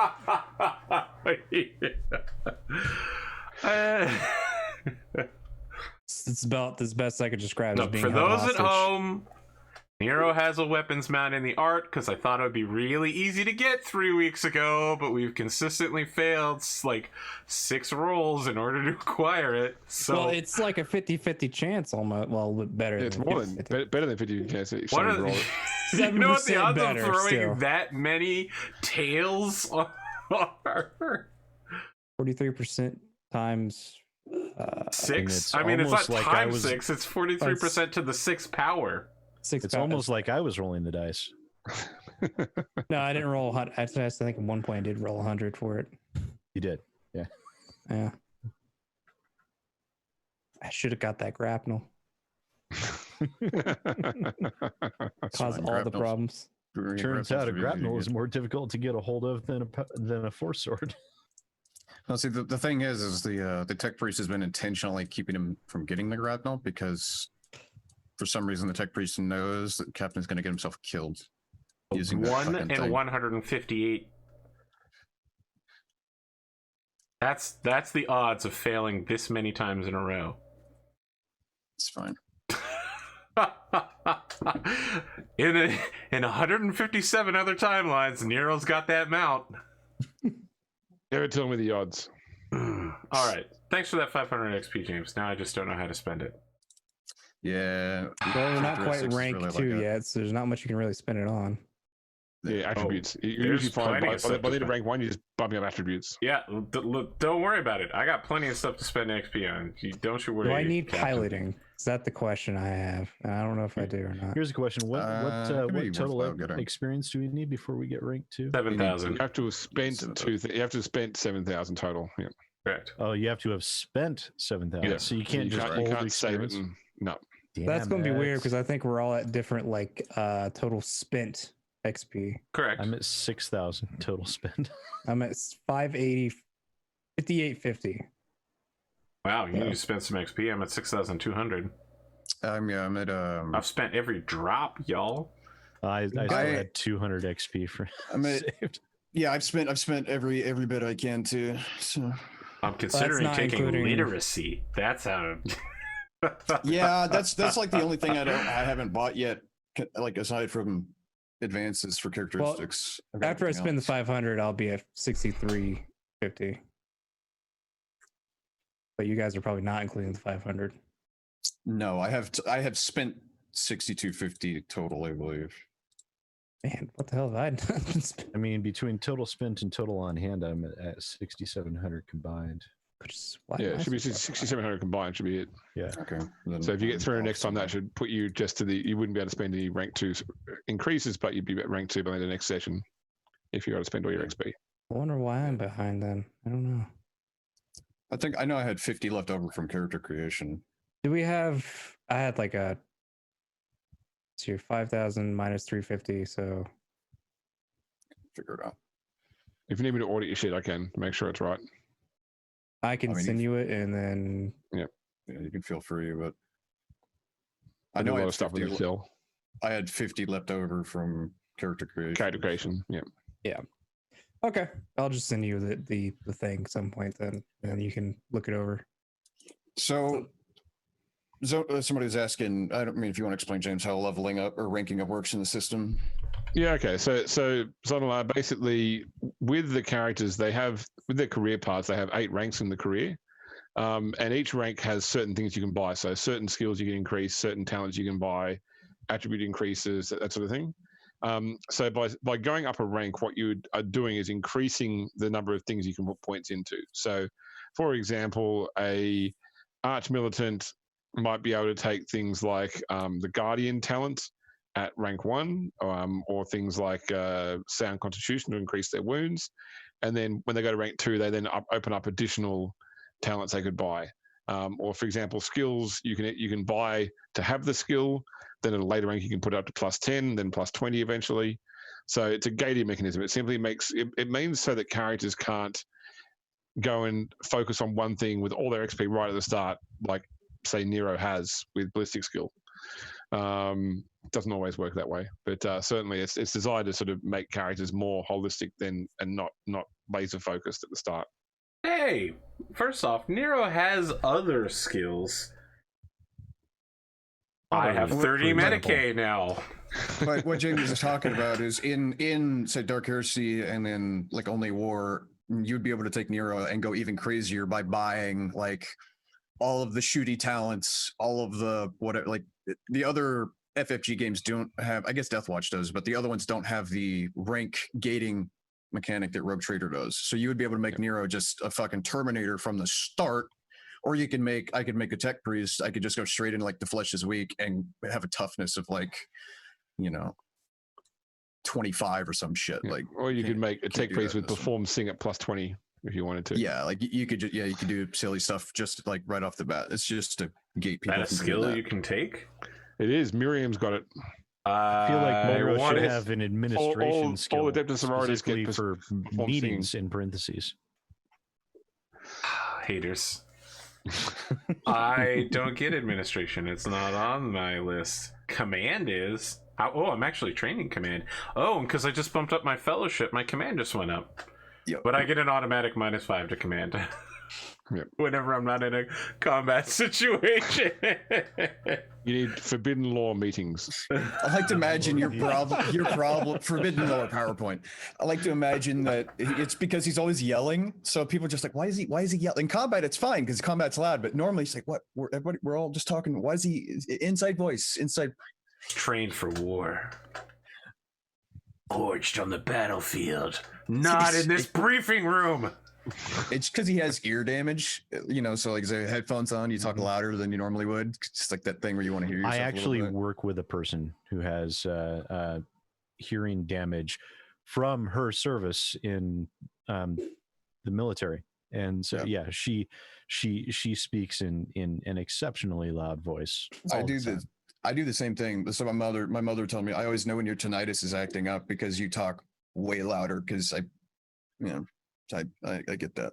I'm looking, James. I can't get perform on my list. It's very sad. Perform parentheses meeting. Perform K-pop, obviously.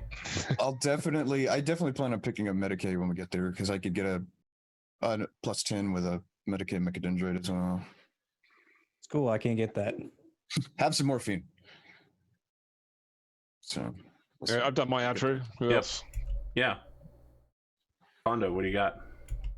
I am Ponder or Pond the Mad. You can catch me on YouTube or Twitch /Pond the Mad, or you can catch me here Thursday nights with Battletech with Sid, or you can catch me on my channel or on with my 5e game at 8 p.m. Eastern. It is Hunters of Ulvern. It's a 5e Gestalt game, and Atomic is also in that. Bless you. Atomic, what do you got? Sup, find me at twitch.tv/TonicWarsmith. I occasionally stream things. Find me here on Wednesday for New Game Plus, where we're doing interesting things and fucking with time and doing cooking competitions and hunting giant fish. It sounds like you're not hunting giant fish, but that's okay. Well, they'll just have to tune in to watch now, won't they? Or find me here on Saturdays with these bearded gentlemen for obviously Rogue Trader. We're having fun times here. Find me on Pondo's channel on Sundays for Gestalt 5e game. And that's pretty much it. Yeah. Just double checking in my head. How you doing, Sid? What's up? I do okay. Yes, thank you everyone for coming out to watch. I do appreciate it. It was a lot of fun. We got some stuff done. We finally got back to one of our ships, and there's more strangeness going on the planet, which I'm really curious to find out what the hell exactly is going on. We'll be back on Thursday along with Pondo and Arthur. Beans, Pondo forgot to mention Arthur on Arthur's stream. That happens all the time. Is the thing. I figure it'll be self-explanatory. It is his channel and it is his game. Can I ask a question? Yes. Is it Thursday yet? Is it Thursday yet? It wasn't Thursday when you asked, and it won't be Thursday when you ask next week either, because no one ever asks. So don't forget to come back on Thursday and post the ever important question for Arthur. Is it Thursday yet? In the meantime, I should be able to get a video out on my YouTube channel tomorrow or Monday, depends on how involved I am in Final Fantasy. So keep your eye out there at youtube.com/SidAlpha. And other than that, that's all I've got. I was going to quickly put you guys on notice too. I should be good, but I do need to note that next week for this game, it is my wedding anniversary. So I need to ask my wife, does she require me for anything other that streaming would preclude on my wedding anniversary? We should assume that to be a yes. Well, you got to consider too that the game for us is noon for James, so he might be free at that point in the day. So 10 a.m. now because the daylight saving has changed. Starts at 10. Well, okay, so starts. Yeah, okay. Well, you can tell your wife to detect priest ask for your permission to run our game. Well, she doesn't even get out of bed till about 10 o'clock any day anyway. So, yeah. But anyway, so I'll talk to her about it. Understand, you need to maintain marital bliss. I have children. She's locked in. I was about to say she's locked in. I don't know, man. Wow. Okay, well, that's one take on the matter. Seeing all the stuff behind you, James, I think your wife puts up with your bullshit pretty well. Hey, we met at a gaming convention. Oh, you're good. You're golden, my dude. You're golden. Like, come on, man. You've already won the game, right? And now I've lost it. Thanks very much. She was a protester. Wow, what a callback! Wow. You never say that. It's like saying what could go wrong. You just don't do it. Look, when I asked if it could get any worse, it was a rhetorical fucking question. Just as a quick bookkeeping note, I decided to undo picking up Medicae and increasing my fellowship, and just decided I'd increase my agility and ballistic skill because I feel like I use those more. Well, a 30 Medicae is not that useful, guys. Like, it's good to have a backup. It's still useful to stabilize people, but I intend on grabbing the Medicae thing just because I can do this stuff. You're going to get a medical mechadendrite and the Medicae skill. I'll let at least be able to stabilize people. But agility also ups your dodge too, so that's always a good thing to have. Yes, I definitely want to up my dodge because now I have a 50 dodge. So that's pretty good. That's it. Have a good night. We might or might not be back next week. Whenever we return, there's going to be an uncomfortable series of questions to the Lord Captain. And some combat. It's going to be ship combat or like murder combat? I want to know. Watch this space. Yes. What, ship combat is not murder combat? I personally don't get to murder people in ship combat. What kind of combat? Yes. Watch this space. All right, we'll see you then, guys.